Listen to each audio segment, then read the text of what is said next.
So it looks like we have Intel here being pieces human of shit, just like always. So here we have Intel's multi-billion bait and switch. Looks like that. So just to read some of the article.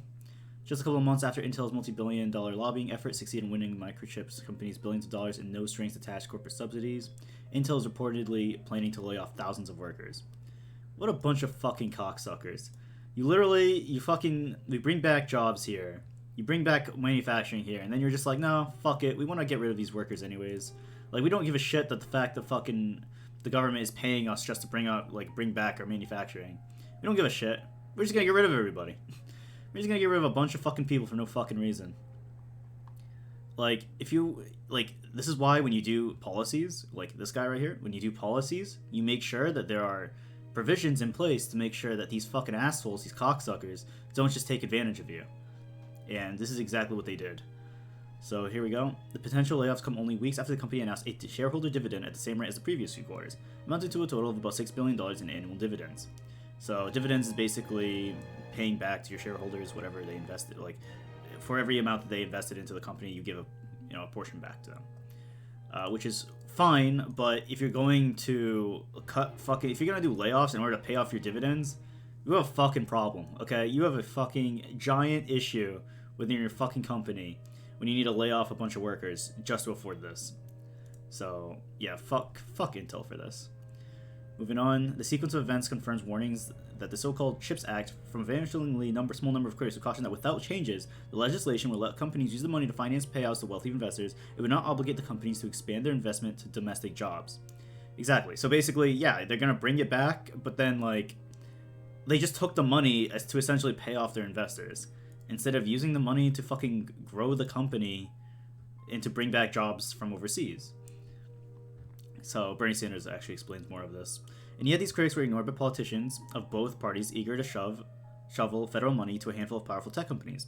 Indeed, when Senator Bernie Sanders attempted to attach conditions to these subsidies, including a ban on stock buybacks, a cap on executive pay, a government equity stake, and a union neutrality provision, he was thwarted by Democratic leaders. Because Democratic leaders are pieces of human shit, and that's all they know. They just know how to be giant pieces of shit. So, unfortunately, Bernie Sanders, when he goes about trying to do something good, these are the most fucking basic fucking things, layman fucking things you can do. A cap on executive pay so that the CEO doesn't just run off with all the fucking money. Like, this is easy. That should have been an easy provision. A ban on stock buybacks. Well, stock buybacks are bullshit, but yeah, like this is an easy one too. Union neutrality. I think it should have went further than this. Like, guarantee unions within the company, or within the manufacturing companies at least, or within the manufacturing of the company. A government equity stake, I don't really care for. I mean, at this point, if you're going to say this, you might as well just nationalize it, but whatever. At the time, Democrats blocking Sanders' initiative was bolstered by Intel CEO Pat Gelsinger. I don't know how to say his fucking guy's name. Gelsinger? Whatever, piece of shit. That's what he is. Who insisted that if the legislation did not pass immediately, the company could move factories overseas and hold up already planned investments. Alright, then move them overseas, you cocksucker. Like, as if, like, are you serious? The Democrats are just like, oh, we're gonna, this guy's gonna say he's gonna move their companies. Like, okay, fuck you, we'll bring AMD then. Like, what? What kind of logic is this? Like, you're gonna fucking threaten the government that if you don't fucking get this passed right away, we're just gonna go find another country to manufacture in. Okay.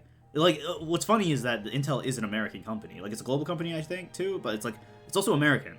So it's like, you're just gonna go and fucking move overseas. Alright, whatever. Go fuck yourself. We'll just bring AMD. Like, I don't understand. Like, you're gonna, like, be like, oh, this is a giant threat. Like, literally, go fuck yourself. And the fact that Democrats just, like, they're so scared. Once once a CEO, like, says something, they're ready to bend the knee right off the bat to this fucking guy. When lawmakers ultimately passed the bill in July, Intel abruptly began changing its rhetoric about new domestic investments. That very same day, the company announced it was cutting back on capital spending by billions of dollars, but still intended to issue a strong and growing dividend for shareholders. Okay. The Biden administration has not yet announced which companies will be receiving the CHIPS Act subsidies, and for what projects. Clearly fucking Intel's getting it, because they pushed so hard onto it. Before the legislation passed, Intel was expected to be a primary beneficiary of the subsidies. Now Sanders' original warnings are being realized in the form of a new report. Intel Corp is planning a major reduction in headcount, likely numbering in the thousands, to cut costs and cope with a sputtering personnel computer market, according to people with knowledge of the situation.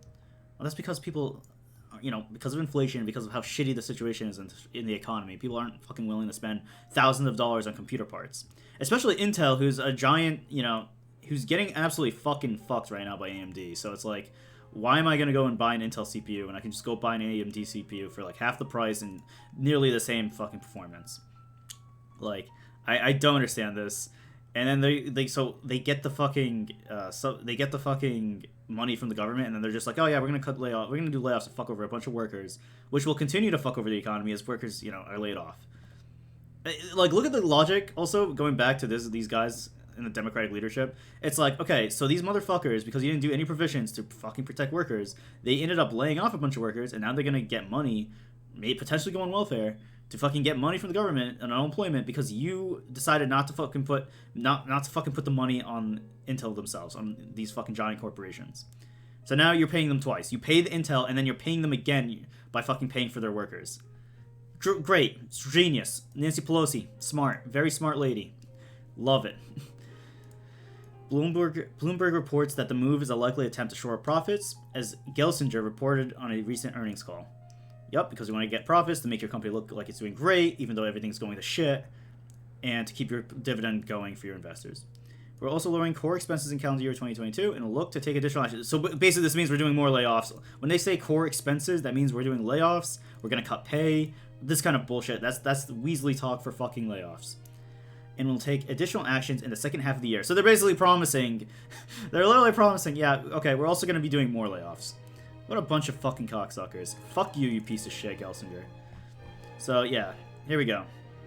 What should have been an easy fucking thing, an easy win for Biden, ends up being a giant fucking failure. Because Intel's a bunch of cocksuckers, and you don't put provisions in place to regulate these companies when they do bad practices.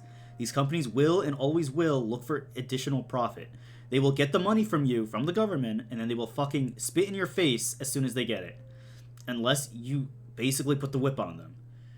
And, yeah, it's just unfortunate. So, that's pretty much it. Yeah. Peace.